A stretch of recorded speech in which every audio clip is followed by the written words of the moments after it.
नमस्कार दोस्तों, स्वागत है आप सभी का आपके अपने चैनल सिग्मा यूथ इंजीनियर्स पे। मेरा नाम है विपिन यादव और आज का जो वीडियो है इसमें हम सीएनसी टूलिंग में यूज होने वाली इंसर्ट्स के बारे में आपको कंप्लीट डिटेल बताने वाले हैं। ये जो सीरीज है इसके अंदर जो है आपको समझ में आएगा कि कौन कौन से फैक्टर्स हैं जिनकी वजह से हम जो है किस शेप की इंसर्ट का सिलेक्शन करते हैं। और इसके अलावा मैं आपको बताऊंगा कि देखो कितने टाइप के मटेरियल ग्रेड्स हैं, आपको जो है कौन सी इंसर्ट किस ऑपरेशन में यूज करनी चाहिए, कौन सी मोस्ट सूटेबल है, कौन सी सूटेबल है और किसको यूज नहीं करना है। ये सब कुछ आपको पता चलेगा। अगर आप एक बिगिनर हैं तो आपको ये वीडियो मिस नहीं करना चाहिए, आपको स्टार्टिंग से देखना चाहिए ताकि ये जो है आपको लाइफ लॉन्ग काम आने वाला है। और ये जो चीजें मैं आज बताने वाला हूं इसकी जो है आपको कॉपी भी व्हाट्सएप ग्रुप में मिल जाएगी, तो उसको जो है सेव कर लीजिएगा ताकि जो है आप कभी भी भूलें तो जो है उसको फिर से रिवाइज कर सकते हैं। ठीक है, तो चलिए फिर आज का वीडियो हम स्टार्ट करते हैं। सबसे पहले हम बात करते हैं कि भाई इंसर्ट्स की जो शेप्स हैं, टोटल शेप्स कितने टाइप की हैं। मैं आपको बताता हूं, कॉमन जो शेप्स हैं वो आपकी 7 शेप्स हैं। ठीक है, इन ही टाइप की जो है इंसर्ट आपको मिलेंगी। बाकी जो है इनकी डेरिवेटिव्स हैं, मतलब कि इनके द्वारा बनाई गई इंसर्ट्स हैं। ठीक है, इसके अलावा जो है आपको टर्निंग में कोई और इंसर्ट नहीं मिलेगी, बाकी सब स्पेशल पर्पज इंसर्ट्स यूज होंगी। ठीक है, अलग अलग ऑपरेशन के हिसाब से। टर्निंग के लिए ये 7 इंसर्ट है और इनका ही यूज आपको करना है। सबसे पहली जो इंसर्ट है यहां पर देख सकते हैं, ये है आपकी राउंड इंसर्ट। ठीक है, इसको आर से डिनोट करते हैं। दूसरी है आपकी स्क्वायर इंसर्ट, ये एस से डिनोट होती है। ठीक है, और उसके बाद है इसका जो एंगल है वो 90 डिग्री है, ये ध्यान रखिएगा। एस टाइप की जो इंसर्ट है स्क्वायर, उसका 90 डिग्री है। उसके बाद सी शेप इंसर्ट है, ये सबसे कॉमन इंसर्ट वाली आती है और इसके जो है 80 डिग्री का जो है इसका एंगल मानते हैं। ठीक है, और डब्ल्यू है आपकी 80 डिग्री, ये वेज शेप है, इसका भी 80 डिग्री का एंगल है। और उसके बाद है टी शेप, जिसको ट्राइगोनल इंसर्ट बोलते हैं, जो कि 60 डिग्री का जो है इनका एंगल होता है। ठीक है, उसके बाद है डी शेप में देखो 55 डिग्री का एंगल होता है। और लास्ट है आपकी वी शेप, ये है आपकी 35 डिग्री।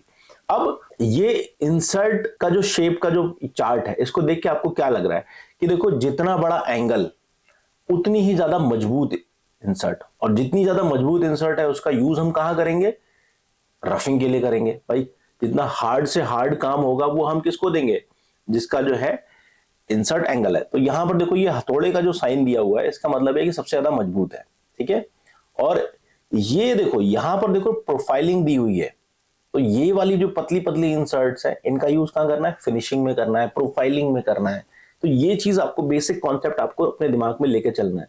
ये कभी नहीं बोलना है कि जितना ज्यादा मजबूत होगी, जितना बड़ा एंगल होगा, उतनी ज्यादा मजबूत इंसर्ट होगी। मजबूत इंसर्ट का यूज कहां करना है, रफिंग में करना है। ठीक है, और जितनी ज्यादा पतली होती जाएगी उसका यूज कहां करना है, लाइट फिनिशिंग वर्क में करना है।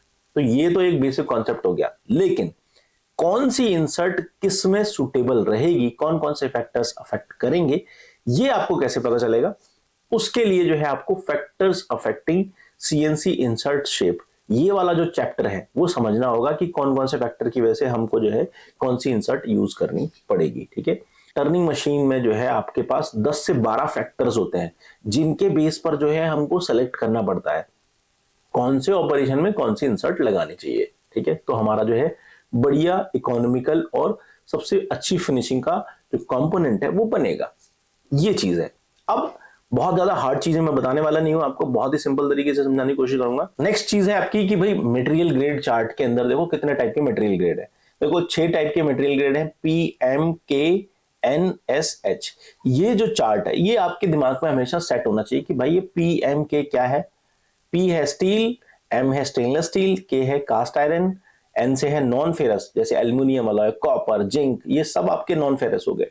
S से हीट ट्रीटमेंट वाले अलॉयज, ठीक है, जो आपके S कैटेगरी में आते हैं। ठीक है, उसके बाद H है आपके हार्ड एंड स्टील, हार्ड से हार्ड मटेरियल, बिल्कुल हार्ड स्टील रहती है। ठीक है, वो आपके H कैटेगरी में आते हैं। तो सबसे कॉमन क्या चीज है आपके PMK और N, ये 4 पे जो है आपको कमांड याद होनी चाहिए पूरी तरीके से। ये वाला चार्ट मैंने आपको जो है शेयर कर देना है जिससे कि आप उसको लगा लीजिए और आपके दिमाग में सेट हो जाना चाहिए, याद हो जाना चाहिए कि कौन सी चीज को किस नाम से डिनोट करते हैं। ये सब हम ISO स्टैंडर्ड के हिसाब से काम करेंगे। किसी भी कंपनी में अगर आपको काम करना है तो इंटरनेशनल स्टैंडर्ड के हिसाब से आपको काम करना होता है, तो हम ISO को फॉलो करेंगे। ठीक है, अब हम बात करने वाले हैं कि factors affecting CNC insert shape selection. CNC insert को सिलेक्शन के लिए कौन कौन से फैक्टर्स की हमें जरूरत पड़ेगी। सबसे पहला जो फैक्टर है वो है कि भाई रफिंग स्ट्रेंथ किसकी ज्यादा है। अगर हमें रफिंग स्ट्रेंथ ज्यादा चाहिए तो कौन सा जो है मोस्ट सूटेबल रहेगा और कौन सा सूटेबल रहेगा। इसके लिए देखो हमने जो है अपने जो चार्ट बनाया हुआ है उस चार्ट में डबल प्लस का निशान लगाया, मतलब कि मोस्ट सूटेबल है कि भाई ये तो आप यूज कर लो आंख बंद करके, ठीक है। एक प्लस का निशान है, मतलब कि इसको आप यूज कर सकते हो अगर आपके पास वो इंसर्ट दूसरी नहीं है मोस्ट सूटेबल वाली, तो आप इसमें यूज कर सकते हो। और जो कॉलम खाली है, मतलब कि भाई इसमें तो जो है आपको ये इंसर्ट यूज करनी ही नहीं है गलती से, ठीक है। ये चीजें हैं, तीन चीजें हमने आपको बतानी है।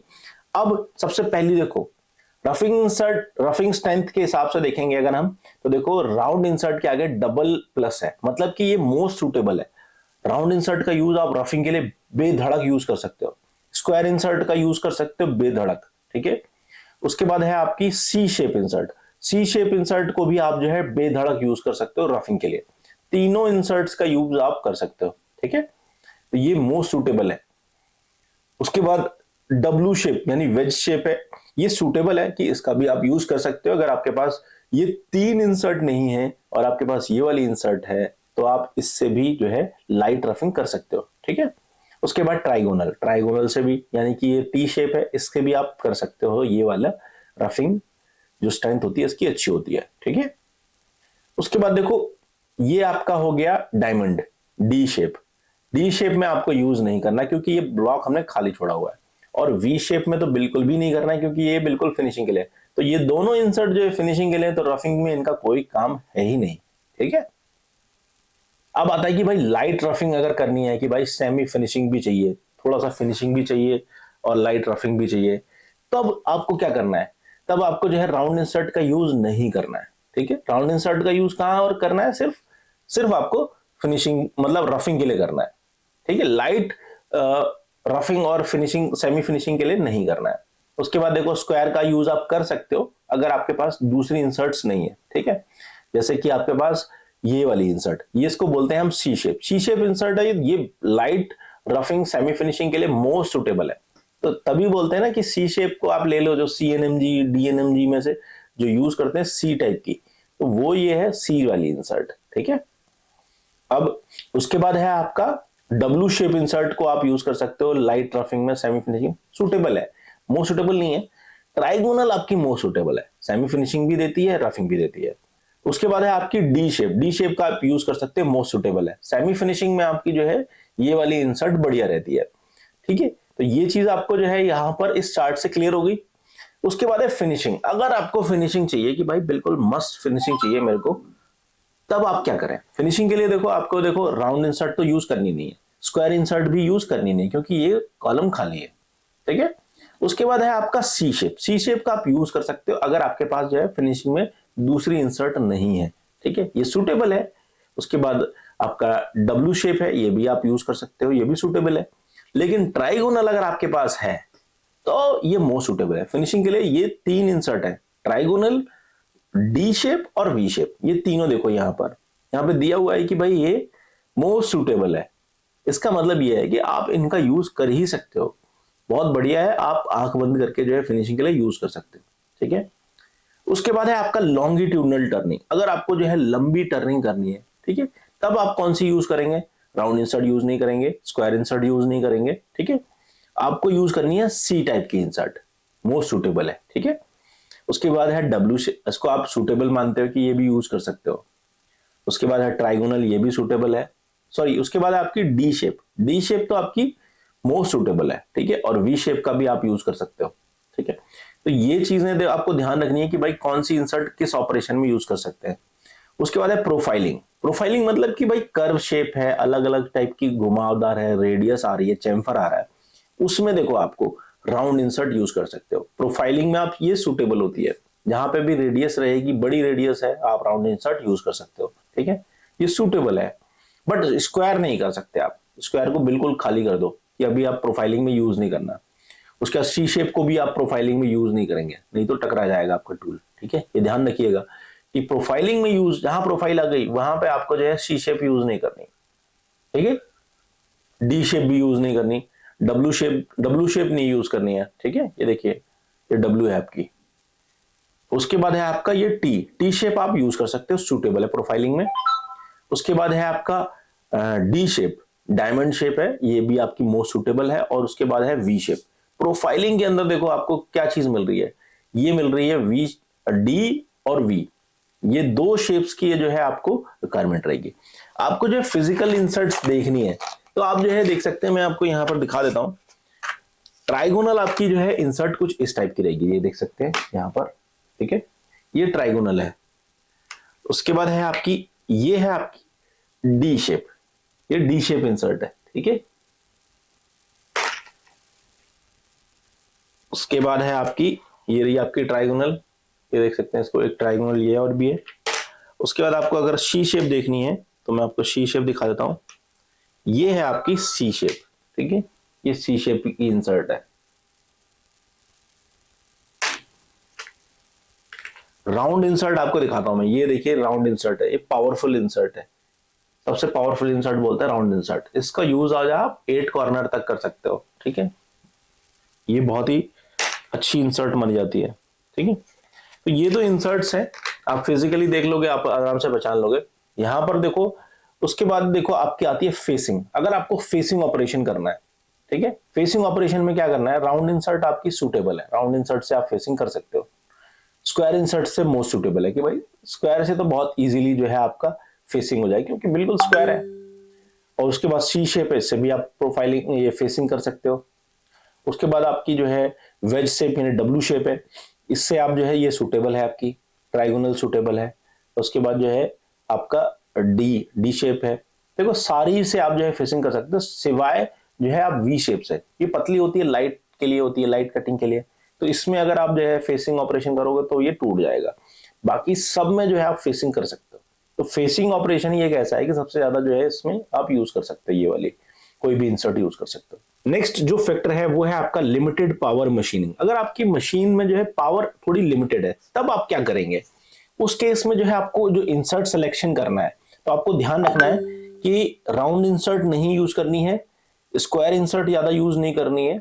आपको जो यूज करनी है वो है आपको लाइट रफिंग के लिए आप जो है सी शेप इंसर्ट आप यूज कर सकते हैं, सूटेबल है। उसके बाद आपकी जो है डब्लू शेप है, ये भी सूटेबल है आपकी।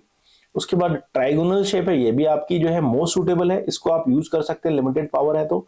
आप जो है डी शेप यूज कर सकते हैं और वी शेप इंसर्ट यूज कर सकते हैं, ये आपकी मोस्ट सूटेबल इंसर्ट है। तो ये तीन जो इंसर्ट हैं इनका यूज आप लिमिटेड मशीनिंग पावर में कर सकते हैं, आपकी वाइब्रेशन नहीं बढ़ेगी, ठीक है।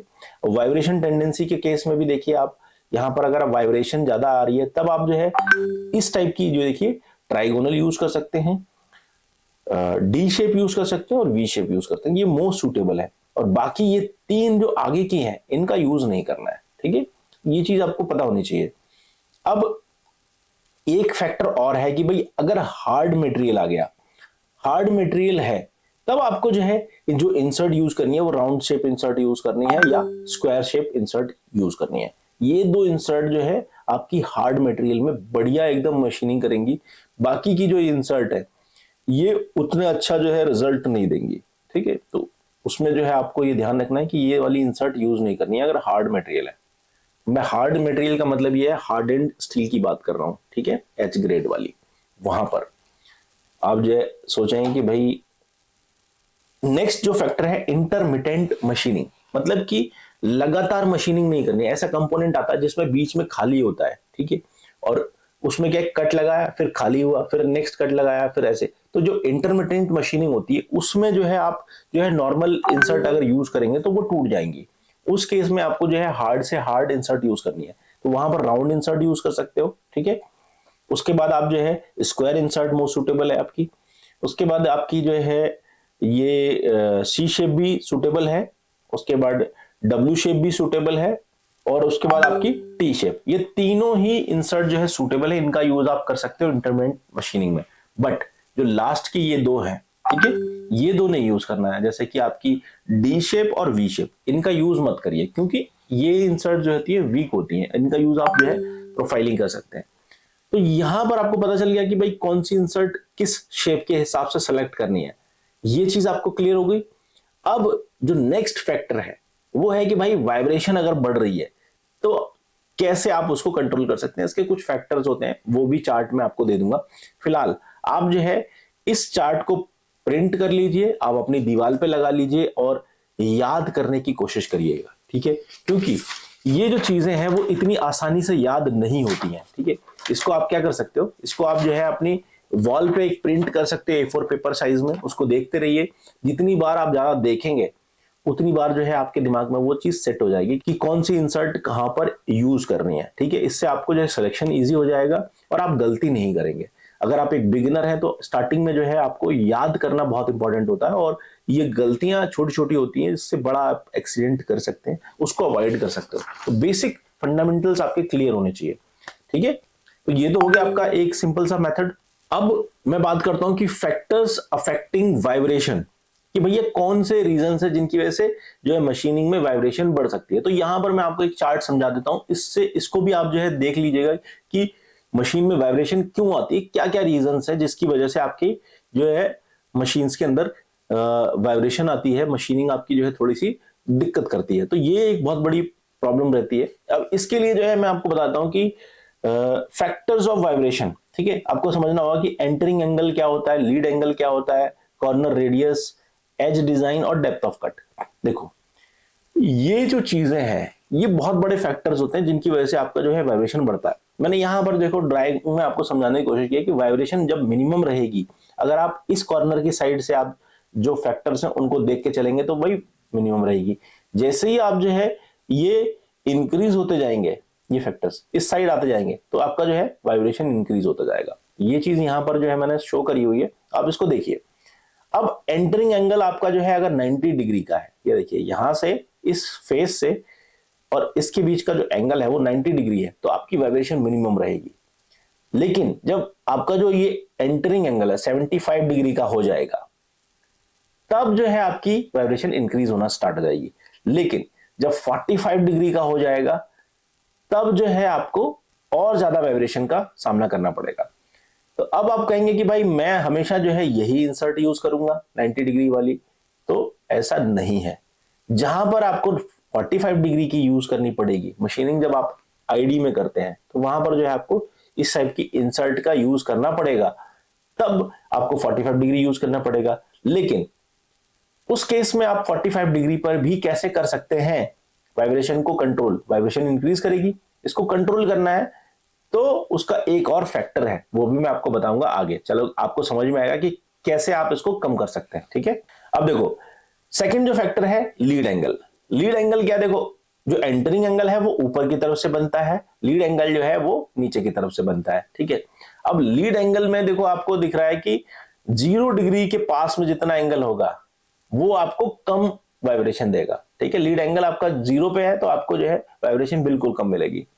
लेकिन जैसे ही लीड एंगल 15 डिग्री हो गया तो आपकी वाइब्रेशन बढ़ना स्टार्ट हो गई, और 45 डिग्री हो गया तो लीड एंगल पे मैक्सिमम वाइब्रेशन मिलेगी। तो ये चीज आपको ध्यान रखनी पड़ेगी, ठीक है। अब ये दोनों फैक्टर्स आप कंट्रोल कर सकते हैं, आप कर सकते हैं कि भाई ये वाली इंसर्ट यूज करें। लेकिन अगर जब आपको ऑपरेशन ही इस इंसर्ट से करना पड़ेगा, इस टाइप की इंसर्ट से, तब आप कैसे कंट्रोल करेंगे? उसके लिए आपको जो फैक्टर्स है वो आपका नेक्स्ट फैक्टर है, वो एक दूसरे को प्रोड्यूस करता है। अब है आपका कॉर्नर रेडियस। जितनी कम कॉर्नर रेडियस रहेगी वाइब्रेशन कम रहेगी। 0.2 की इंसर्ट है, कम वाइब्रेशन है। 0.4 की इंसर्ट है, वाइब्रेशन बढ़ गई। लेकिन 0.8 और 1.2 की इंसर्ट आई तो वाइब्रेशन बहुत ज्यादा बढ़ गई, ठीक है। ये आपको पता चल गया कि वाइब्रेशन किसकी वजह से बढ़ी। माइक्रो एंड मैक्रो ज्योमेट्री, ये एक छोटा सा फैक्टर है, इसकी वजह से भी जो है आपका, अगर ये देखिए ये आपका पॉजिटिव है, तब आपकी देखो पॉजिटिव आपका जो एंगल रहेगा, कटिंग एज का जो एंगल है, देखिए जब शार्प कटिंग एज रहेगा, ठीक है, तब तक तो जो है आपकी वाइब्रेशन कम रहेगी। जैसे ही आपका नेगेटिव हो जाएगा ये वाला आगे का जो ज्योमेट्री है, ठीक है, जो इंसर्ट की ज्योमेट्री है वो नेगेटिव हो जाएगी, ठीक है। जो हम लोग इंसर्ट यूज करते हैं टर्निंग में, ठीक है, वो पॉजिटिव यूज करते हैं। नेगेटिव कहां यूज करते हैं? नेगेटिव हम यूज करते हैं उन मटेरियल्स के ऊपर जो बहुत ज्यादा हार्ड होते हैं, ठीक है। अगर हार्ड मटेरियल रहेगा उसके ऊपर अगर आप पॉजिटिव इंसर्ट यूज करोगे जिसका एंगल निकला रहेगा, एज निकला रहेगा, ऊपर की तरफ उठा रहेगा, तो वो टूट जाएगा। तो नेगेटिव में क्या होता है, अंदर की तरफ दबा रहता है, तो वो एज जो है वो टूटता नहीं है क्योंकि हार्ड मटेरियल है। तो वहां पर नेगेटिव यूज करते हैं, तो वहां पर वाइब्रेशन ज्यादा होगी। ठीक है, नेगेटिव जहां पर आएगा वहां वाइब्रेशन बढ़ेगी। उसके बाद है आपका edge design. Edge design ER, GC और WB, VB। ER ये देखो ये पॉजिटिव है, ये नेगेटिव है। ठीक है, नेगेटिव वाली जहां रहेगी वहां पर जो है आपका ये वाइब्रेशन बढ़ेगी। ठीक है, एज डिजाइन में वाइब्रेशन फैक्टर ऐसे बढ़ता है। ER में मतलब देखो ये सारा का सारा शार्प एज है, ये राउंड एज है, ये यहां पर क्या है, डाउन है, तो ये है। उसके बाद है डेप्थ ऑफ कट। जितना कम डेप्थ ऑफ कट डालोगे वाइब्रेशन कम रहेगी। उसके बाद जितना ज्यादा डेप्थ ऑफ कट रखोगे, जितना ज्यादा डेप्थ ऑफ कट रख लगाओगे आप, तो वाइब्रेशन ऑब्वियसली बढ़ेगी, क्योंकि जितना ज्यादा मटेरियल आप निकालोगे। अब ये किसके ऊपर डिपेंड करेगा, ये आपकी नोज रेडियस के ऊपर डिपेंड करता है। अब मैंने कहा था आपको कि अगर एंटरिंग एंगल आपका जो है ये बढ़ जाता है, ठीक है, एंटरिंग एंगल जो है 90 डिग्री है, तो आपकी वाइब्रेशन कम रहेगी। यहाँ पे कम हो गया तो ये जो है बढ़ गई। तो इस केस में आपको जो है डेप्थ ऑफ कट है, ये जो फैक्टर है ये बहुत बड़ा फैक्टर है, इसको आपको कम कर देना है। जैसे ही आप इसको कम कर देंगे ना, तो आपका जो है ये वाइब्रेशन कम हो जाएगी। डेप्थ ऑफ कट अगर आपने कम कर दिया तो ये, अब कितना कम करना है ये डिपेंड किसके ऊपर करेगा, ये कॉर्नर रेडियस के ऊपर डिपेंड करेगा, जो इंसर्ट के आगे की जो रेडियस है। ठीक है, अगर आप 0.4 की इंसर्ट यूज कर रहे हैं, ठीक है, तो आपको ध्यान रखना है कि 0.4 से 0.2 का अगर मैं 0.2 या 0.15 का जो है अगर डेप्थ ऑफ कट दूंगा तो मेरी वाइब्रेशन कम आएगी। अगर आप 0.4 की इंसर्ट है और 0.4 का ही आप जो है डेप्थ ऑफ कट दे देंगे, फुल फ्लैश में दे देंगे, ठीक है, तो ऑब्वियसली बात है कि आपको जो है इसके ऊपर लोड बढ़ गया तो वाइब्रेशन तो बढ़ेगी। वाइब्रेशन को कम करना है, फिनिशिंग अगर सही रखनी है, तो जितने की रेडियस है उसका आधे पे आप यूज करो, तो आपका जो है वो कम आएगा। हालांकि इसमें साइकिल टाइम बढ़ जाता है, ये चीज ध्यान रखना। साइकिल टाइम जो है कम करने के लिए लोग क्या करते हैं, डेप्थ ऑफ कट बढ़ा देते हैं। लेकिन डेप्थ ऑफ कट आप तभी बढ़ा सकते हैं जब आपको पहले देखना पड़ेगा कि पहले आपको कॉर्नर रेडियस कितने की यूज कर रहे हो। अगर 0.2 की रेडियस है, 0.4 का कट लगा दोगे तो क्या होगा, इंसर्ट तो टूटेगी ना, क्योंकि इस पर लोड बढ़ गया, ये एज तो टूट जाएगा ना। ये चीज ध्यान रखना पड़ेगा आपको। ठीक है, ये जो फैक्टर्स हैं, ये सब जो चार्ट है, इसको आप याद कर लीजिए। याद करने के लिए यही है कि इसको जो है आप प्रिंट आउट निकलवा लीजिएगा और अपनी वॉल पे चिपका लीजिएगा, जिससे कि आप देखते रहें और जो है आपको समझ में आए कि भाई ये जो फैक्टर्स है, अगर ये इनमें से कोई फैक्टर बढ़ गया, स्टार्टिंग में दिक्कत आती है। बिगिनर के लिए एक बहुत इंपॉर्टेंट चैलेंज होता है कि कौन कौन से फैक्टर है, उसको याद नहीं रहेगा, तो वो अपनी वॉल पे लगा लो, घर में कमरे में लगा लो। ये सारे के सारे जो फोटोज हैं वो मैं आपको जो है व्हाट्सएप ग्रुप में, अपने जो व्हाट्सएप का जो चैनल है हमारा, उस पे मैं शेयर कर देता हूँ, वहां से आप डाउनलोड कर लो, कोई दिक्कत नहीं है, आप इजीली वहां से एक्सेस कर सकते हैं।